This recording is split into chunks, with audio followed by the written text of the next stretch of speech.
My name is Vivian Ashford, and at 32 years old, I learned that the people who claim to love you can become strangers in an instant. It happened on a bitter December night when my entire family, 40 guests in total, gathered around a mahogany table in our Philadelphia mansion, all demanding I surrender my $3.1 million inheritance to my younger brother. Their justification? He carried the family name as a male heir, making him the rightful recipient of our grandfather's estate. When I refused, my father's fingers dug into my flesh like a vice, leaving bruises that would bloom across my skin for weeks. That's when Alexander Thorne walked through the butler's pantry door, and the blood drained from my father's face so completely I thought he might collapse. If you're hearing this, please know you're not alone. Family betrayal cuts deepest when it comes wrapped in tradition and tied with strings of obligation. This is the story of how one Christmas dinner shattered a family's pristine reputation, and how I finally stopped apologizing for taking up space. For weeks before that catastrophic evening, I sat at my parents' Thanksgiving table feeling like a ghost in my own skin. I'd arrived 25 minutes late, traffic from Manhattan had been brutal, and I'd been finalizing emergency paperwork for a client's $5 million trust fund. I'd texted my mother 3 times with updates, but as I entered the dining room, she barely glanced up from arranging gourds around the turkey. "Vivian, your timing is atrocious," she murmured, her voice carrying the familiar weight of disappointment. "Can you find a position with normal hours?" I opened my mouth to explain that I'd just protected a family's entire legacy from predatory litigation, but my brother Victor Jr. cut me off with a laugh that felt like sandpaper against my nerves. "Still pushing papers at that little L. Legal practice, Viv." He grinned at our assembled relatives, who chuckled on cue. "When are you going to get serious about your future?" I settled into my designated seat at the far end of the table, isolated from where my father held court at the head. Victor Sr. didn't acknowledge my presence. He was too engrossed in Victor Jr.'s latest triumph. "Tell us about the waterfront project, son," my father prompted, leaning forward with genuine pride gleaming in his eyes. "17 million, Victor Jr. announced, puffing his chest. "Closed the deal Tuesday. It's going to revolutionize Ashford Development Group." The family murmured approval. My aunt raised her wine glass. My mother beamed. And I remained silent, having learned long ago that defending myself only invited more condescension. They'd smile, nod politely, then pivot as if I'd never spoken at all. At that table, I was still just Vivian, the perpetual disappointment, regardless of my actual accomplishments. But as I pushed uneaten sweet potatoes across my plate, something fundamental shifted inside me. A quiet, insistent voice whispered, "How much longer will you let them erase you?" The truth was, my Manhattan reality bore no resemblance to the narrative my family believed. Monday through Friday, I worked on the 38th floor of a steel and glass tower overlooking the Hudson River. My office wasn't palatial. Junior partners rarely scored corner suites, but it had a window, and on clear mornings I could see the Palisades stretching toward the horizon. Thorne Legal Partners specialized in high-net-worth estate planning. Our clients owned multiple properties, complex investment portfolios, and needed attorneys who understood both tax law and the delicate psychology of family dynamics. In 8 years, I'd won 53 cases and generated $4.1 million in revenue for the firm. Last quarter, Alexander Thorne himself had called me into his office, his expression unreadable as he gestured toward the leather chair across from his desk. "Vivian," he'd said, his voice measured. "We need to discuss your trajectory here." I'd sat carefully, trying not to let hope crack through my professional veneer. "The partnership committee meets in February," he continued. "I've already submitted my endorsement. You've more than earned this." Junior partnership at Thorne Legal Partners was a distinction granted to less than 3% of associates. It meant equity, a voice in major decisions, and a salary leap from $200,000 to $300,000 plus profit sharing. But I'd never told my family. Every time I returned to Philadelphia, I listened to Victor Jr. brag about his 12 condo sales or lunch with a congressman. I watched my father's eyes shine with pride, and I swallowed my own victories because I'd learned a brutal lesson. They wouldn't believe me anyway. "Vivian, why do you hide your light?" Thorne had asked me once over late-night case files. Your family should know who you are. I'd smiled and changed the subject. Silence was easier than fighting for recognition I'd never receive. There was one person who saw me completely, my grandfather, Walter Ashford. Grandpa Walter had been a trial attorney when law firms were gentlemen's clubs and a closing argument could sway a jury in 20 minutes. He'd graduated from Yale Law in 1957 and practiced for 41 years before retiring to his Martha's Vineyard cottage with its view of the Sound and library that smelled of old leather and cherrywood pipes. He was the reason I'd pursued law at all. Vivian, he told me when I was 11, you possess something your father never will. You listen before you speak. That's what separates good lawyers from great ones. For the past 4 years, ever since his diagnosis of congestive heart failure, I'd taken the ferry to Martha's Vineyard every weekend. Sometimes I stayed overnight in the guest room. We'd sit on his weathered deck watching sailboats drift by while he recounted cases from his prime. I'd share my own victories and defeats. He never once questioned my worth. My father visited maybe 4 times a year, always for less than 45 minutes. Victor Jr. came even less frequently. In August 2024, Grandpa called with an unusual request. Vivian, dear, I need a discreet estate attorney. Someone who can draft something unassailable. Do you know anyone? Grandpa, you already have a will. Theodore Grant handled it years ago. I need a new one, he said firmly. And I don't want Theodore anywhere near it. Can you recommend someone outside our usual circles? I immediately thought of Alexander Thorne. He and Grandpa had both attended Yale Law, separated by 2 decades. When I mentioned Thorne's name, Grandpa actually chuckled. Alexander Thorne? I remember him from alumni gatherings. Sharp mind, impeccable ethics. Arrange a meeting, would you? 3 days later, I sat in Thorne's office while he and Grandpa discussed the new will in detail. Attorney-client privilege kept me from hearing the specifics, but as we left, Grandpa squeezed my hand with surprising strength.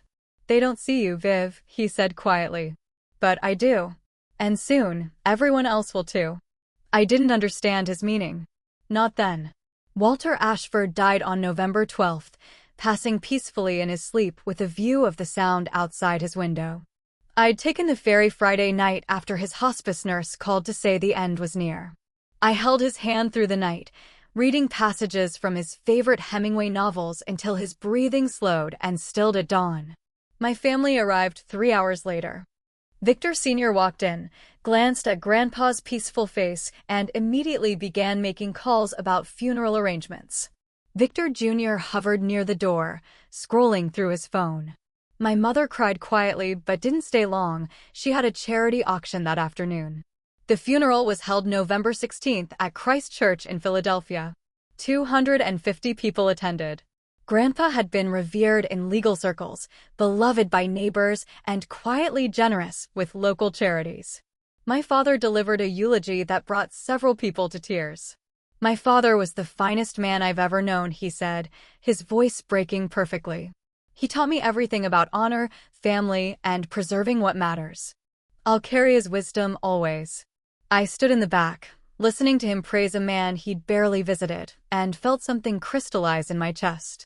After the service, while others mingled over coffee, Theodore Grant pulled me aside. Vivian, could you remain for a moment?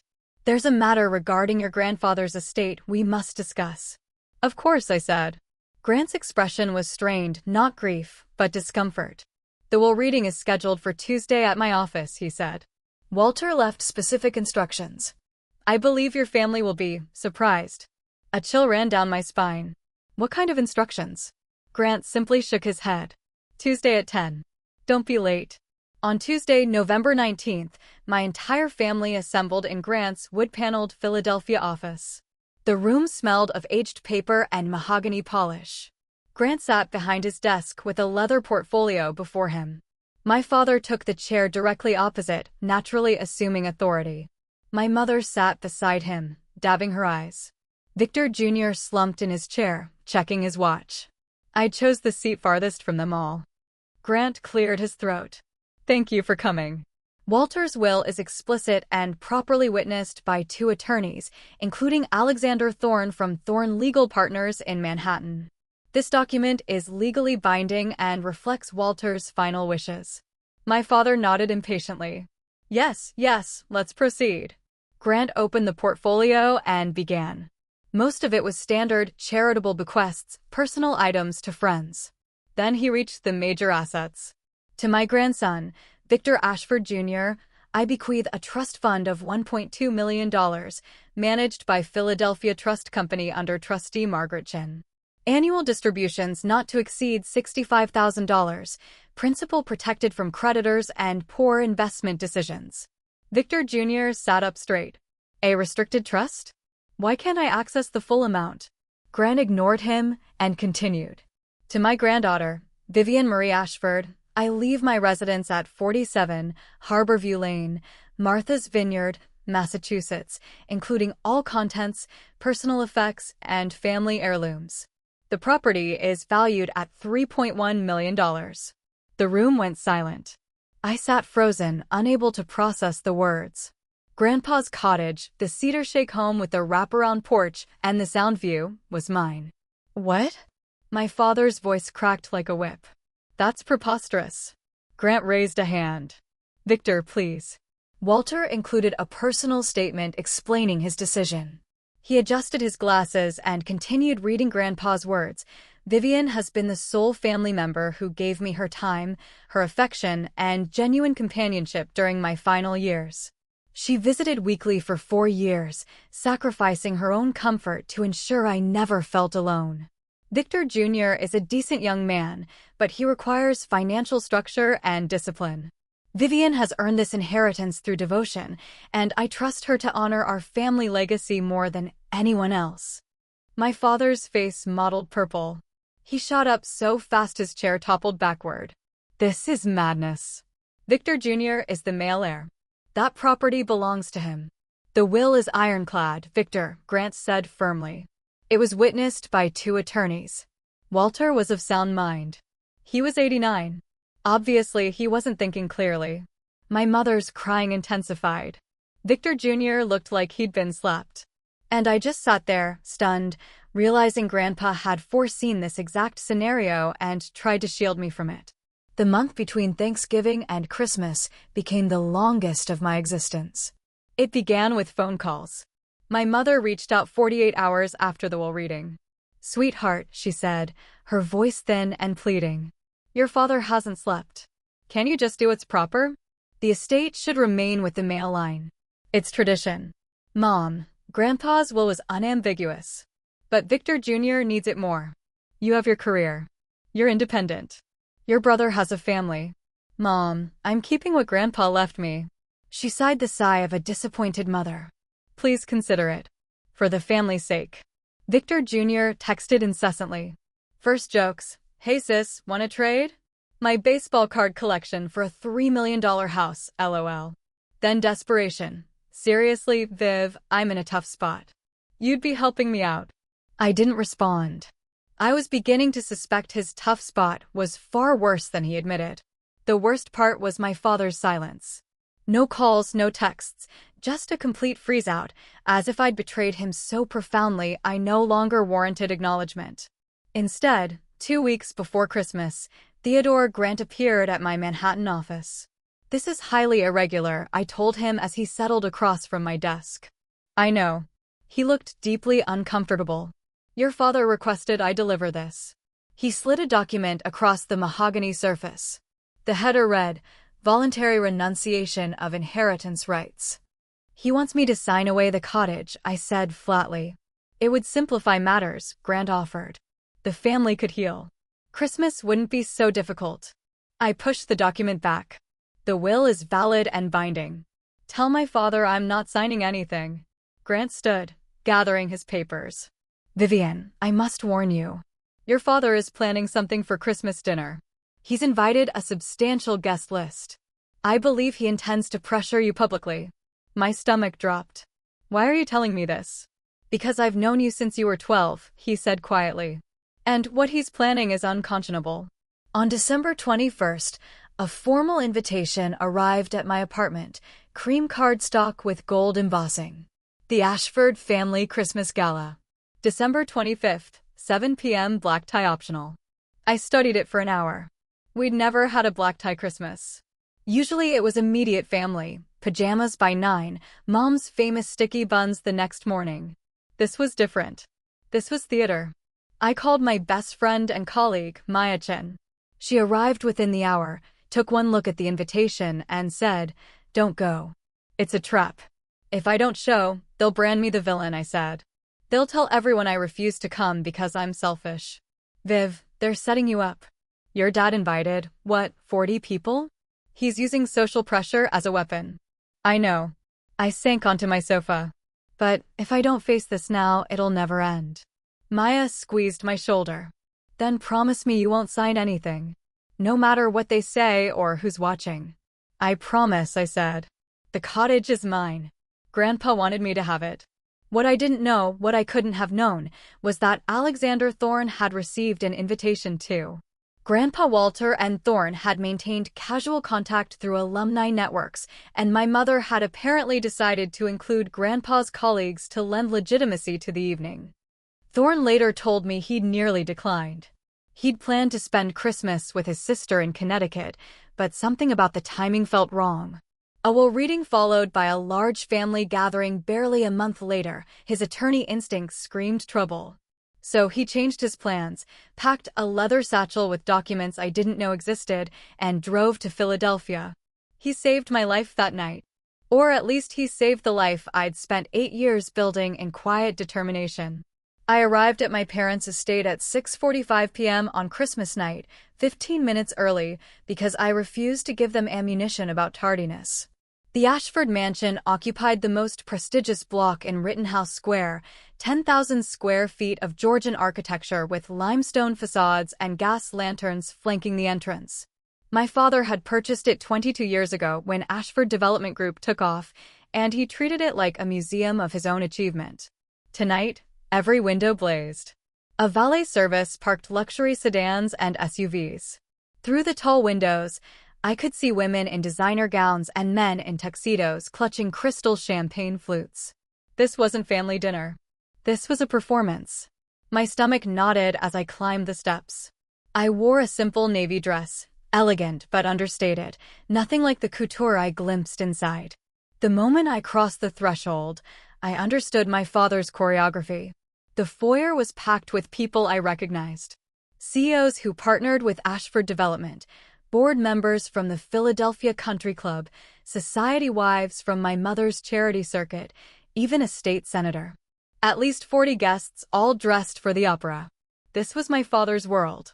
These were his people, the audience for his status, the validators of his importance. And tonight, I was cast as the villain in his morality play. My mother rushed over, her smile bright and brittle. "Vivian, you came. Let me introduce you." She steered me toward a cluster of women near the 20-foot Douglas fir decorated with ornaments that cost more than most people's monthly mortgages. "Everyone, this is my daughter, Vivian. She works in New York." The women smiled politely, their eyes already dismissing me as they resumed discussing their European vacation homes.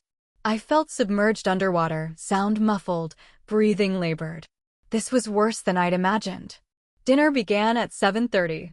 I found my place card at the far end of the table, sandwiched between an elderly woman who spoke exclusively about her grandson at Princeton and an empty chair. My father sat at the head like a monarch holding court. Victor Jr. was positioned to his right, my mother to his left. The message was unmistakable. These were the important Ashfords. I was merely present.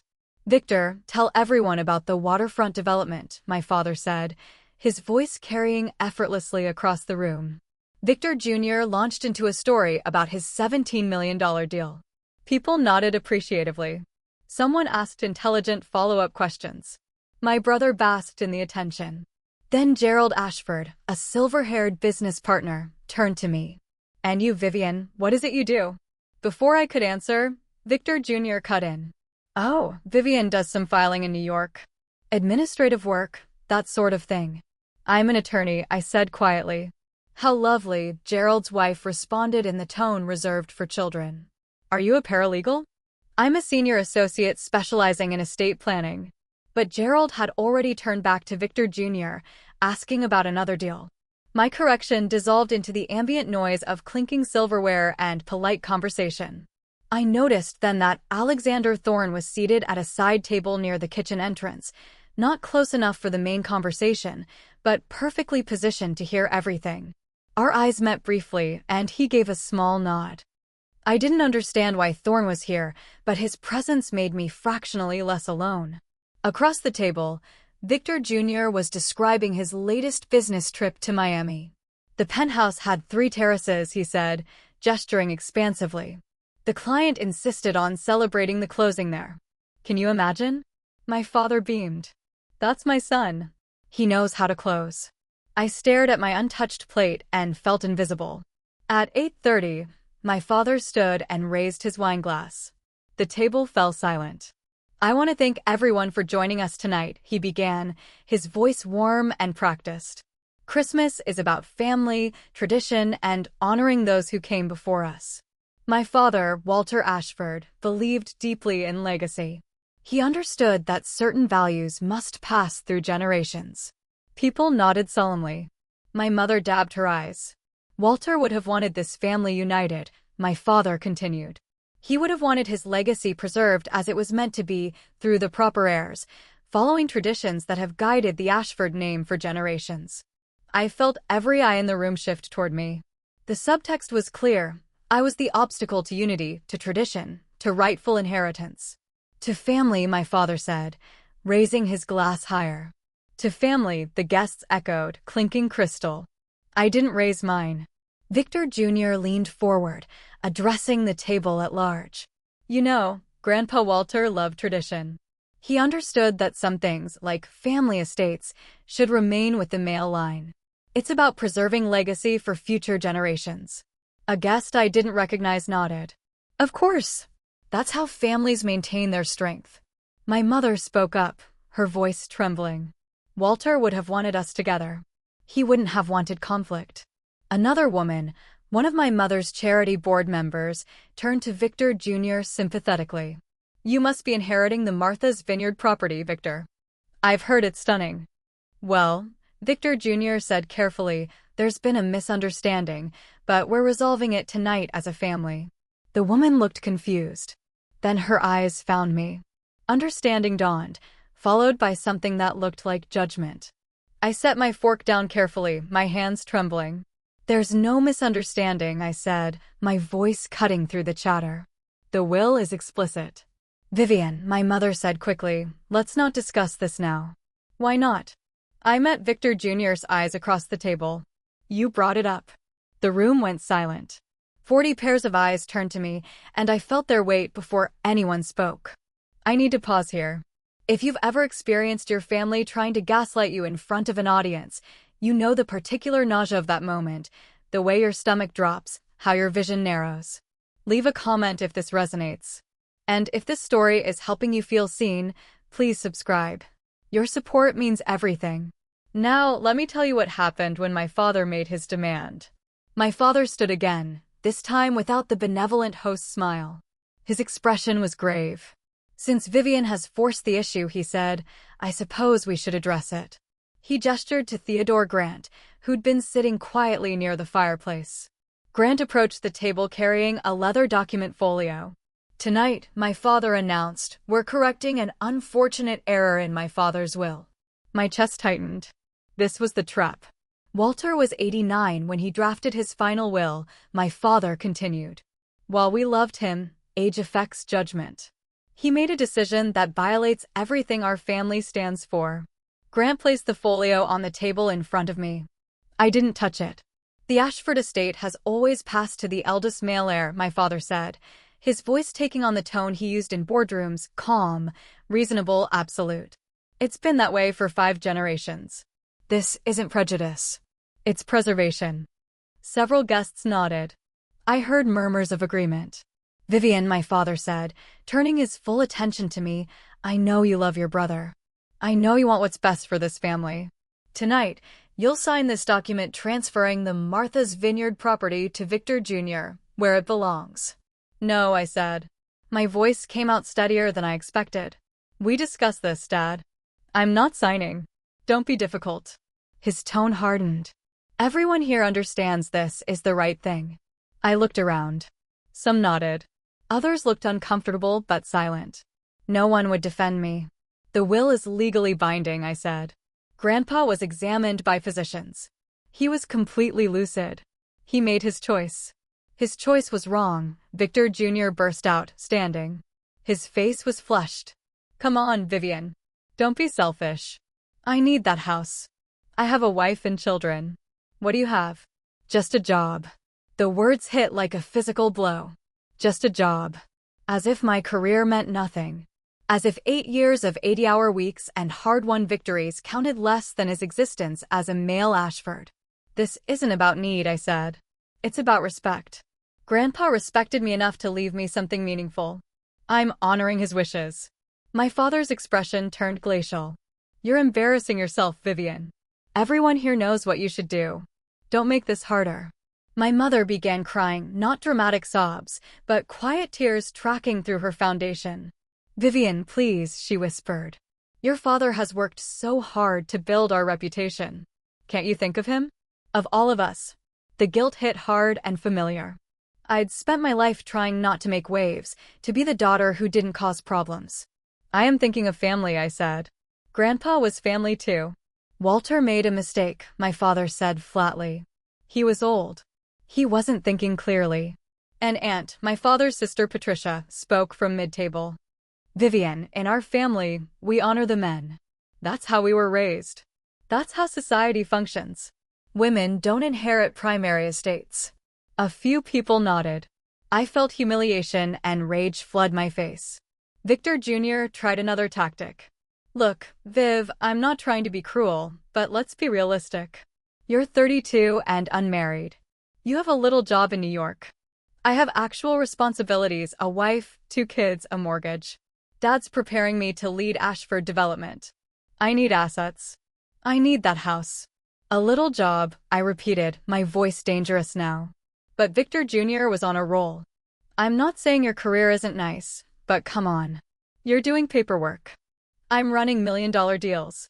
There's a difference. Someone at the table murmured agreement. My father leaned forward, palms flat on the table. Everyone here knows what's right, Vivian. Don't embarrass yourself further. Sign the document. Let's move past this unpleasantness and enjoy Christmas. The pressure was suffocating. 40 people watching, most agreeing with my father, waiting for me to fold as I always had before. But I thought about Grandpa's hand squeezing mine. They don't see you. But I do. No, I said. I'm not signing. My father's face transformed. The reasonable businessman mask slipped, revealing something raw and ugly beneath. He strode around the table toward me. I stood instinctively, my chair scraping backward. You will sign this, he said, his voice low and threatening. Right now. No, Dad. I won't. Do you want to destroy this family's reputation? He shoved the document into my hands. Do you want everyone here to know what a selfish, ungrateful daughter you are? Sign it. Dad, please. You've always been difficult, he hissed. Always had to make everything about you. But not tonight. Tonight, you will do as you're told. I tried to return the document. I can't. It's not right. His hand shot out, gripping my upper arm. His fingers dug in so hard I felt the skin pinch and bruise beneath his grasp. Dad, you're hurting me. Sign the paper. I tried to pull away, but he held tighter. I heard my mother gasp. Heard guests make shocked sounds, but no one moved to help. Vivian, he growled, his face inches from mine. You will obey me. I looked into his eyes and saw a stranger. This wasn't the father who taught me to ride a bike or took me for ice cream after ballet recitals. This was a man who valued control and outdated tradition over his daughter's autonomy. Let go of me, I said, my voice shaking. Not until you sign. Victor. The voice came from the kitchen doorway, calm, authoritative, carrying the weight of 30 years in courtrooms. I wouldn't do that if I were you. Every head swiveled. Alexander Thorne stood there in a charcoal suit, leather satchel in hand, his expression colder than a January wind. My father's grip loosened slightly. Who are you? Thorne walked into the dining room with the confidence of someone who'd built an empire on truth. Alexander Thorne, Thorne Legal Partners. I was Walter Ashford's attorney, and I witnessed his will. He set his satchel on the sideboard with a deliberate thud. This is a private family matter, my father said, his voice tight. It stopped being private when you turned it into a public spectacle, Thorne replied. He looked at my father's hand, still clamped on my arm. You're committing assault and coercion in front of 4 dozen witnesses. I suggest you release your daughter before you make this situation significantly worse for yourself. I'm her father. I'm helping her see reason. By bruising her? Thorne's voice could have cut glass. Victor, look at your hand. My father glanced down and seemed to realize how hard he was gripping me. He released me abruptly. I stumbled back, cradling my arm. Already, I could see the marks darkening, red welts that would become deep purple bruises by morning. Thorne positioned himself between my father and me. Miss Ashford, are you all right? I think so. Do you want to press charges for assault? The question hung in the air. Several guests shifted nervously. My mother let out a small sob. I just want them to respect the will, I said quietly. Thorne nodded, then turned back to my father. Walter came to see me 3 months before he passed. He knew you'd attempt something like this, Victor. He told me explicitly that he expected you to pressure Vivian into relinquishing her inheritance. That will is invalid, my father snapped. My father wasn't in his right mind. Actually, Thorne said, opening his satchel, I have documentation that will make you very uncomfortable if you continue. Shall I share it with your guests? My father's face drained of color. What documentation? Thorne gently examined the marks on my arm, his expression darkening as he assessed the bruising already forming. Miss Ashford, you have grounds for assault charges, multiple witnesses, physical evidence. The question is whether you wish to pursue them. I was shaking now, adrenaline flooding my system. I just want this to stop. Thorne nodded, then addressed my father again. Walter Ashford was examined by 2 independent physicians in August 2024. Dr. Patricia Evans and Dr. Michael Chin both certified full cognitive capacity. His mini-mental state examination score was 29 out of 30, well above the threshold for sound mind. Grant had gone very quiet in his corner. He knew what was coming. Furthermore, Thorne continued, Walter anticipated this exact scenario. He anticipated that you would claim he was senile, that you would pressure Vivian, that you would manipulate the situation using social pressure and family obligation. You don't know what you're talking about, my father said, but his voice had lost its certainty. Don't I? Thorne pulled a folder from his satchel. I have the original will, notarized and witnessed. I have the medical evaluations. I have documentation of every visit Vivian made to Walter's home over the past 4 years, weekly, sometimes twice weekly, for hours. In contrast, I have evidence that you visited your father exactly 7 times in the past 2 years, Victor. 7 times in 24 months. Several guests exchanged glances. This wasn't looking good for my father's carefully curated image. And that's not even the most damaging evidence I possess, Thorne said quietly. But I'm willing to keep it private if you accept the will as written and leave Vivian alone. Grant finally spoke, his voice thin. Victor, I strongly advise you to accept his offer. Any attempt to contest this will would be catastrophic. My father looked around at his guests, his business partners, his social circle. They were watching him now with skepticism and growing disapproval. He'd lost control of his own performance. You're bluffing, he said. But I heard the uncertainty. Am I? Thorne opened the folder and laid the first document on the table for all to see. This is Walter's will, executed August 22, 2024, notarized by Sarah Whitfield of Commonwealth Notary Services. 2 witnesses, myself and attorney Patricia Dunn. No family members present, eliminating any question of undue influence. He placed a second document beside it. This is Dr. Patricia Evans' cognitive assessment from August 17, 2024. Her conclusion, patient demonstrates full cognitive capacity, intact memory, clear reasoning, and no signs of dementia or diminished mental function. He scored 29 out of 30 on the MMSE. Most healthy adults don't score that high. Victor Jr. leaned forward. Okay, but that doesn't prove Vivian didn't manipulate him emotionally.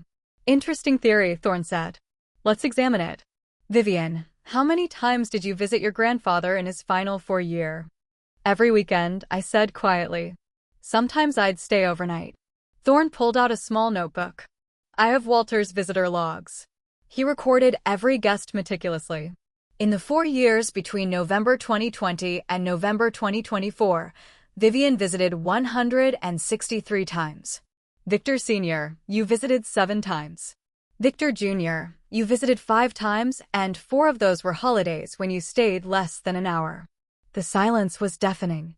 So when you speak of manipulation, Thorne continued, you suggest the person who showed up, who sat with Walter through medical appointments and lonely Sunday afternoons, that person manipulated him? While the family members who couldn't be bothered to visit somehow had his best interests at heart. A woman near the end of the table, one of my mother's society friends, whispered to her companion. The whisper carried. I had no idea she was the one caring for him. That's enough, my father said. We don't need to air family laundry.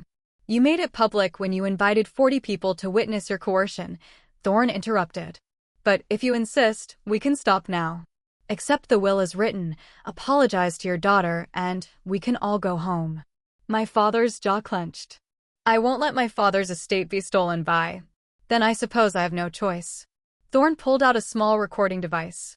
Walter anticipated you wouldn't accept the documentation, so he recorded a video statement on July 30th, 2024, with me present as witness. He wanted to make his intentions absolutely clear.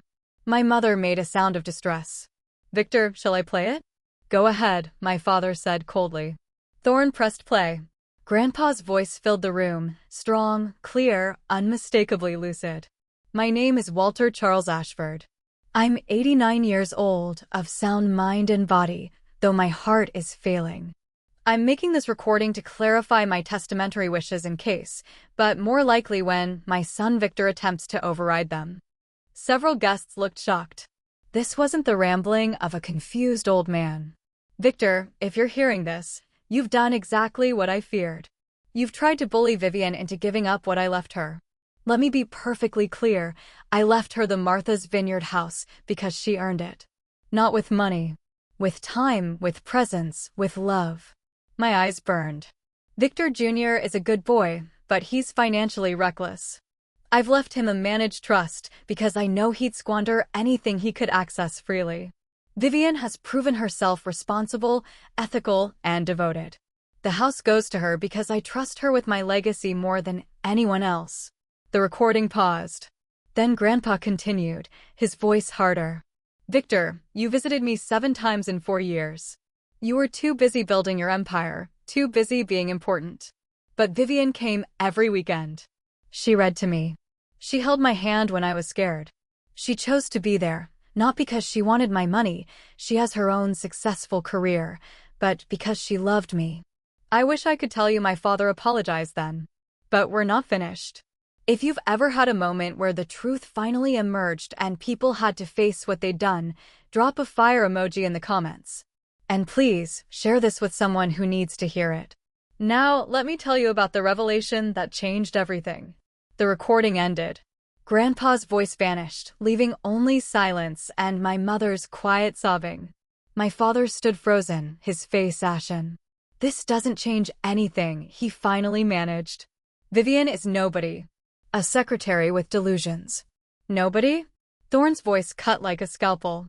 Victor, you truly don't know your own daughter, do you? He turned to address the room. Let me properly introduce Vivian Ashford, since her family seems incapable of seeing her clearly. I wanted to disappear, but Thorne continued, steady and sure. Vivian isn't a secretary. She's not a paralegal. She's a senior associate at Thorne Legal Partners, one of the top 3 estate planning firms in New York. Over the past 8 years, she's won 53 cases and generated $4.1 million in revenue for our firm. Heads turned. Expressions shifted from dismissal to surprise. She's currently being considered for junior partner, an honor achieved by less than 3% of associates. The committee votes in February, but I submitted my recommendation 4 months ago. In 30 years of practice, I've only endorsed 8 people for partnership. Vivian is one of them. Gerald, who dismissed me earlier, looked stunned. Thorn Legal Partners? That firm manages the Vandenberg estate, the Rothschild Trust. Exactly, Thorn said. Vivian personally restructured the Martinez family holdings last year, a $5 million estate headed for disaster. She saved it with strategy, dedication, and brilliant legal work. My mother turned to me, her face pale. Honey, why didn't you tell us? I looked at her, at all of them, and felt something hard and certain settle in my chest. I tried, I said quietly. But every time I mentioned my work, you called it paperwork. You called me a secretary. You asked when I'd get a real career. So I stopped trying. Thorn wasn't finished. He turned to my brother, his expression hardening.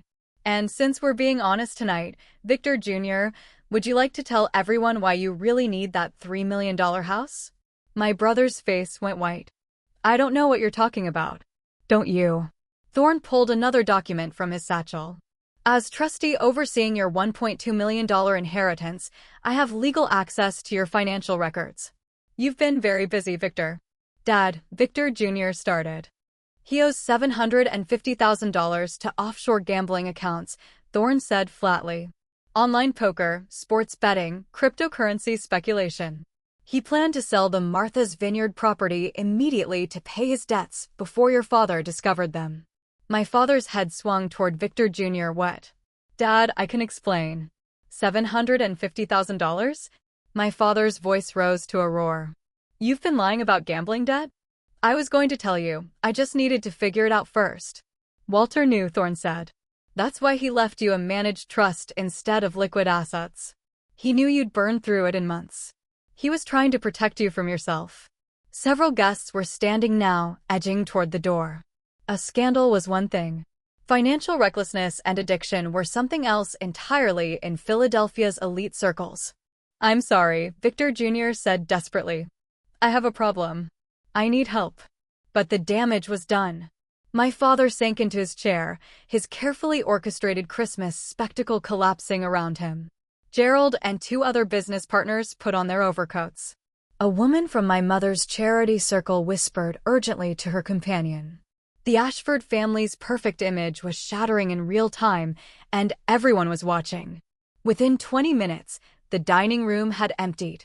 Gerald stopped to shake my hand on his way out. Miss Ashford, I had no idea about your credentials. Please accept my apology for my earlier assumption. Thank you, I managed. A couple from my mother's board paused by my father's chair. The woman's voice was ice. Victor, I think it's best if we withdraw from the Rittenhouse redevelopment proposal. The board will be in touch. They left before he could respond. I watched person after person make polite excuses and disappear into the snowy Philadelphia night. Some avoided eye contact with my parents entirely. Others offered sympathetic looks directed at me, not my father. The state senator slipped out without saying goodbye. Two country club board members left together, their expressions impossible to misinterpret. By 10 p.m., only family remained, plus Thorn, still standing near the kitchen door with his satchel, observing everything with the calm attention of someone documenting evidence.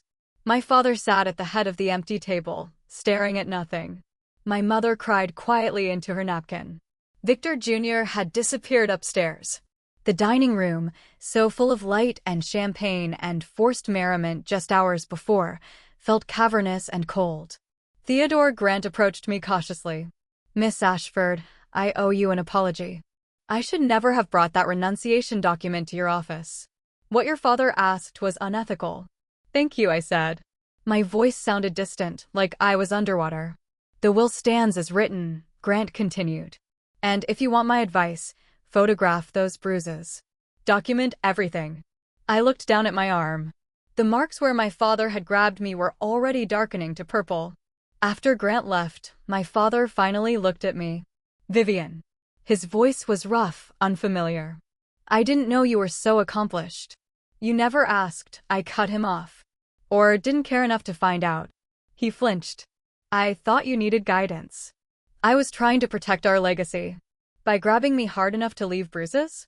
I held up my arm so he could see. By humiliating me in front of 40 people? That's not protection, Dad. That's control. I never meant to hurt you. Yes, you did. You meant to hurt me into submission. You meant to make me feel small enough that I'd give up what was rightfully mine. My mother reached for me. Honey, your father is sorry. He just... Is he? I turned to my father. Are you sorry you did it? Or sorry you got caught? Silence. That's what I thought. I picked up my clutch. I'm leaving. Vivian, please, my mother started. No, Mom. You sat there and watched him grab me. You cried about family unity while he physically forced me to sign away my inheritance. You chose him over me. Again.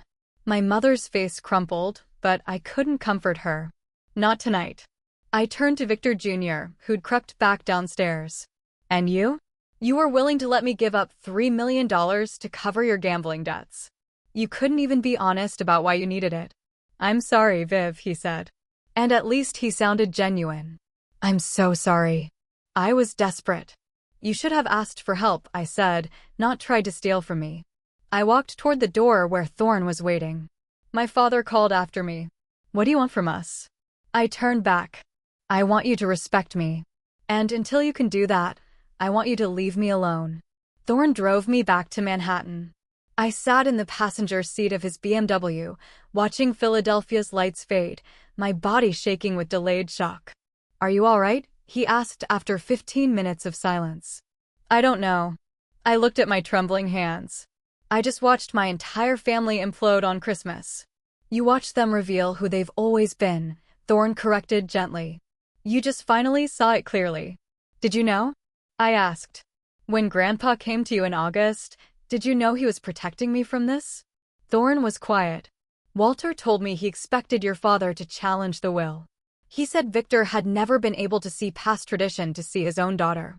He asked me to look after you if things became difficult. Why didn't you tell me? He wanted you to stand up for yourself first, Thorne said. He told me, Vivian needs to know her own strength before anyone can help her. But make sure you're there when she needs backup. My eyes burned. I didn't feel strong tonight. But you were. You said no. You held your ground even when your entire family and 40 guests were pressuring you. Do you know how rare that is? We drove in silence. Finally, Thorne spoke again. When we reach the city, take a few days. I'll handle the Richardson estate closing. You need time. What about the partnership vote? Thorne glanced at me. Vivian, the partnership is yours. That's not in question. You've earned it 100 times over. But right now, you need to take care of yourself. He reached into his jacket and produced a business card. My therapist. She specializes in family trauma. Call her. I took it, my throat tight. Thank you. For everything. You don't thank people for basic decency, Thorne said. That should be the minimum. 3 days later, Theodore Grant called my cell. Miss Ashford, I wanted to follow up regarding Christmas evening. May I speak candidly? Of course. In 30 years of practice, I've never witnessed anything like what your father did. I'm calling to formally apologize for my role. I should never have brought that renunciation document to your office. Thank you for saying that. I also want to confirm that Walter's will is unbreakable. Your father has consulted me about contesting it, but I've strongly advised against it. Any challenge would be frivolous and expensive, and given the events of Christmas, which were witnessed by 40 people, including several attorneys, it would likely damage his reputation further. Is he going to drop it? I asked. I believe so, particularly because Mr. Thorne has made clear he has additional documentation he'd present in court if necessary. I wondered what else Thorne had in that satchel. There's one more thing, Grant said. Regarding the assault. You would be well within your rights to press charges. I witnessed it. So did 39 other people. I'd thought about it. I'd photographed the bruises which had turned spectacular shades of purple and black. But the idea of criminal court made me ill. I'm not pressing charges, I said. But I want you to tell my father something. Anything. Tell him that if he tries anything else, if he contests the will, pressures me again, sends anyone to convince me to sign away my rights, I will press charges. And I will make sure every business partner, every country club member, and every society contact knows exactly what he did. There was a pause. Then Grant said quietly, I'll deliver the message. On New Year's Eve, my mother called. I almost didn't answer, but something made me pick up. Vivian, she said, her voice small. Could you come to the house? Just for an hour? Your father wants to talk. Is he going to apologize or pressure me again? I think. I think he's ready to listen. I drove to Philadelphia the next morning. This time I brought Maya for moral support.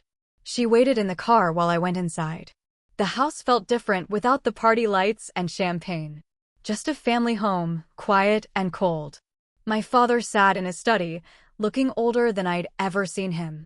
My mother hovered nervously by the door. Victor Jr. wasn't there. Vivian, Dad said, his voice hoarse. I owe you an apology. Yes, you do. He flinched at my directness. I was wrong to grab you. Wrong to pressure you. Wrong too. He trailed off, struggling. I spent so long believing family legacy meant passing assets to sons that I never questioned if that belief was right. And now? I asked. And now I don't want to lose you. He looked up, and I saw genuine regret. 3 business partners have terminated contracts. The country club asked me to resign from the board. People I've known for decades aren't returning my calls. I thought I was protecting our legacy, but I destroyed it. You destroyed it by valuing tradition over people, I said. By valuing control over love. I know. He stood but didn't approach. I'm asking, can you forgive me? I thought for a long moment. About years of being dismissed. About bruises fading to yellow-green.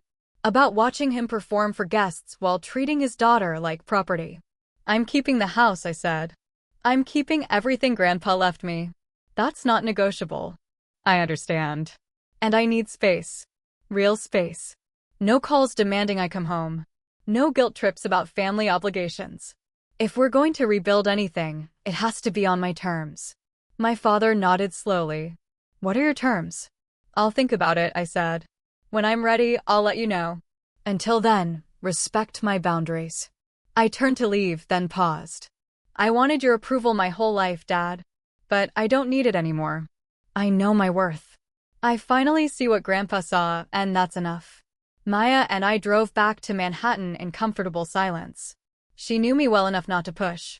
Around the New Jersey border, I finally spoke. I spent 32 years trying to earn their love. Trying to be perfect enough, accomplished enough, quiet enough. And now? Maya asked. Now I know it was never about me. They couldn't see me because they never looked. They were too busy protecting their idea of how things should be. The Manhattan skyline came into view. My city. The place where I'd built a life they knew nothing about. Are you going to forgive them? Maya asked. Maybe someday, I said. But forgiveness doesn't mean forgetting. It doesn't mean going back. They broke something that night, and even if it heals, there will always be a scar. We pulled up to my building. Maya turned to me. For what it's worth, I'm proud of you. Most people would have crumbled. I almost did, I said. But then I remembered Grandpa's voice. They don't see you, but I do. And I realized I see me too. Finally. Maya hugged me. That's all that matters. I went upstairs to my apartment, looked around at the life I'd built in secret, and made a decision. I was done hiding, done shrinking, done pretending to be less to make others comfortable. Starting tomorrow, the world would know exactly who Vivian Ashford was. The story broke on January 3, 2025. Maya texted me at 7 a.m. Check the Philadelphia Inquirer business section. I pulled up the website. There it was. Ashford Development CEO faces backlash after family incident. The article was carefully worded, no explicit accusations, but the implications were clear. Multiple sources confirmed that Victor Ashford Sr. had attempted to coerce his daughter into surrendering a legal inheritance at a Christmas gathering attended by prominent Philadelphia business and society figures. The fallout was swift. By noon, 3 major clients had terminated contracts with Ashford Development. The article quoted an anonymous source. Victor Ashford Sr. attempted to physically intimidate his daughter into relinquishing her legal inheritance. This behavior is unacceptable for a business leader. The Philadelphia Country Club issued a statement requesting my father's resignation from the membership committee. The mainline charity league quietly removed my mother from her board position. My phone rang. It was my mother, crying. Vivian, it's a nightmare. Everyone is canceling. Your father's lost over $9 million in contracts. 2 board members resigned. People are saying awful things. Mom, I said gently but firmly, those aren't awful things. They're true things. But we're being destroyed. No, you're experiencing consequences. There's a difference. She was quiet. Then, in a smaller voice, I should have protected you that night. I should have stood up to your father. Yes, I said. You should have. I'm so sorry, honey. I was wrong. We were all wrong. I felt something shift. Not forgiveness. Not yet. But perhaps the beginning of understanding. I appreciate you saying that, Mom, but I need you to show me, not just tell me. Real change, not just words. How? Start by respecting my decisions. Starting with the house. It's mine. Grandpa wanted me to have it. Can you accept that? A long pause. Then, yes, I can accept that. It wasn't everything, but it was a start. On January 6th, I received an email from Victor JRB. The subject line read, "I'm sorry, Viv. I don't expect you to forgive me. I don't expect you to even read this, but I need to say it. I was selfish, desperate, and completely wrong. I tried to manipulate you into giving up your inheritance to cover debts you knew nothing about. I let Dad bully you because it was easier than admitting I destroyed my own life. I called your career paperwork because it made me feel better about my failures. You were right about everything. I checked myself into Riverside Recovery on December 29th. It's a residential program for gambling addiction. I'm on day 9 of a 30-day stay. It's the hardest thing I've ever done, but I'm finally facing what I've been running from. Dad cut me off financially, which I deserve. I'm living on the trust fund Grandpa left me. And you know what? He was right to structure it that way. If he'd given me direct access to 1.2 million, I would have lost it all in 6 months. I'm sorry for every time I diminished you. Every time I acted like your success didn't matter. Every time I stood by while Dad treated you like you were less than. You're my sister, and you deserved better. I'm not asking you to respond. I just wanted you to know I'm trying to become someone who deserves to be your brother. I read the email 3 times. It could be performative. It could be temporary. But something about it felt genuine. I didn't respond immediately. Instead, I saved it and went about my day. 2 weeks later, another email arrived, a photo of Victor JRB holding a 30-day sobriety chip from Gamblers Anonymous. I stared at it for a long time. Then I typed a short reply. I'm proud of you for getting help. Let's take it one day at a time. On February 20th, 2025, Alexander Thorne called an all-staff meeting at Thorne Legal Partners. I stood in the back of the conference room, trying to control my nerves. I knew what was coming, but I still felt like I might vibrate out of my skin.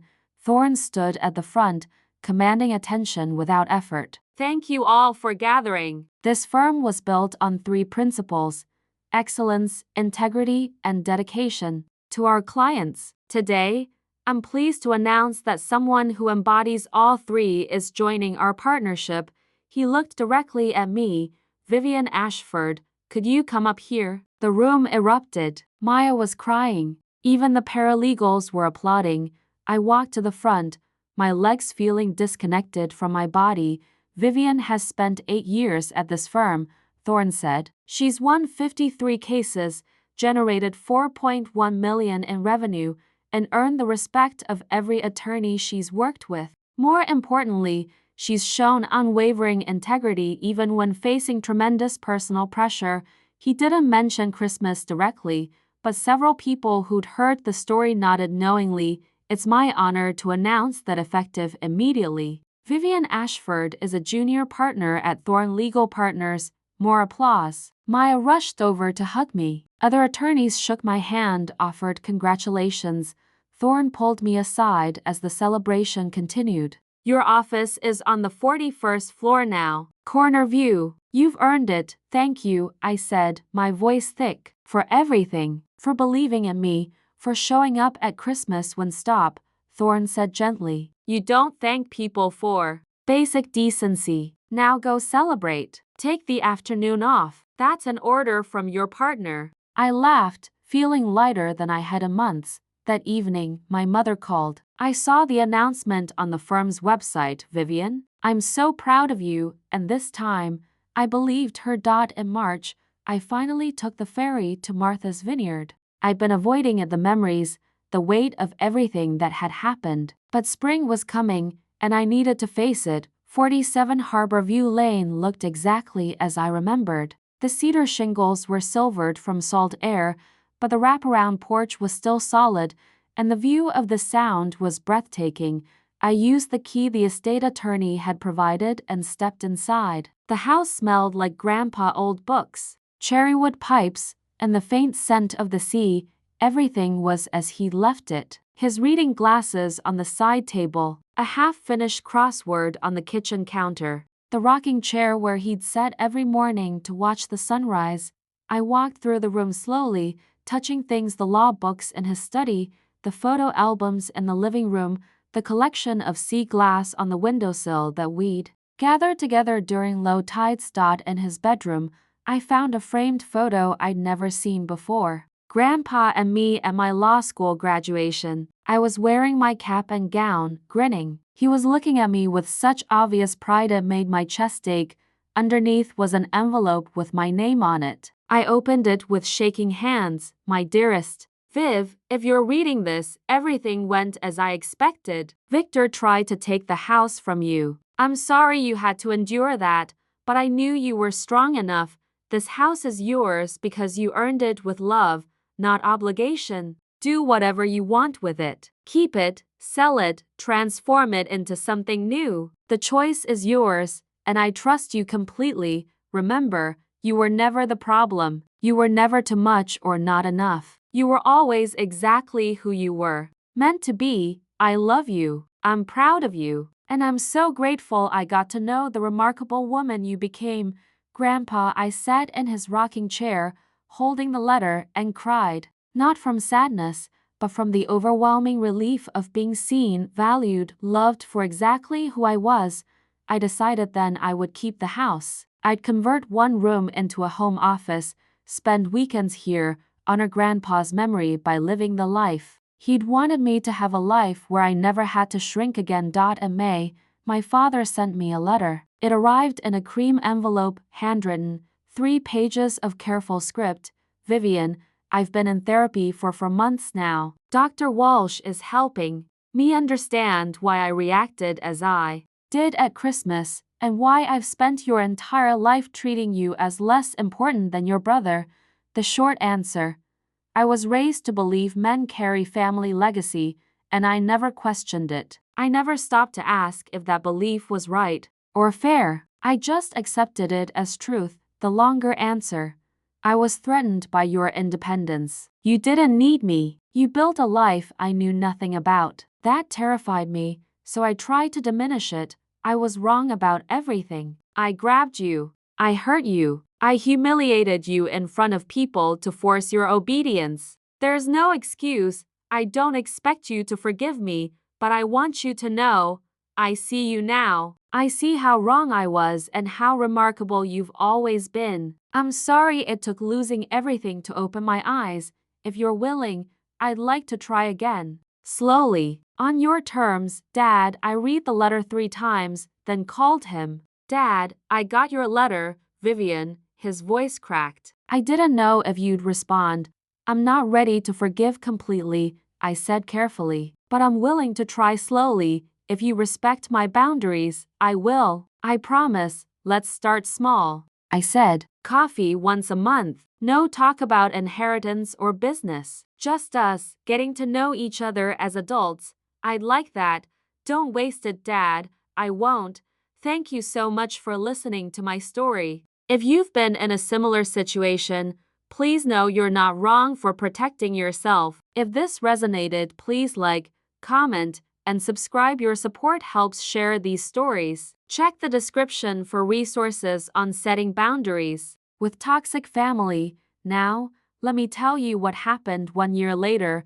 Christmas 2025 was different. I hosted it at the Martha's Vineyard house, my house, now renovated and welcoming. The Sound crashed against the shore outside. A fire crackled in the fireplace. The tree was smaller, simpler, decorated with ornaments that actually meant something. My mother arrived first, carrying homemade sticky buns. "The house looks beautiful, honey."